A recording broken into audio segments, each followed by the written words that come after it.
December 22 தேசிய கணிதவியல் தினம்.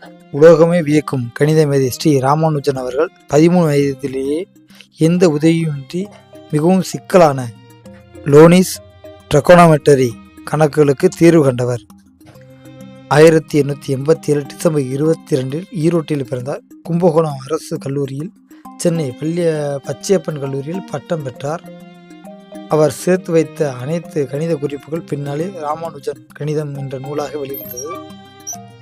முன்னாள் பிரதமர் மன்மோகன் சிங் அவர்கள் 2012 ராமானுஜனின் 125வது பிறந்தநாளன்று சென்னை பல்கலைக்கழக விழாவில் பங்கேற்ற போது ராமானுஜன் பிறந்த நாளை நினைவுகூரும் வகையில் டிசம்பர் 22ஆம் தேதி தேசிய கணிதவியல் தினமாக கொண்டாடப்படும் என்று அறிவித்தார்.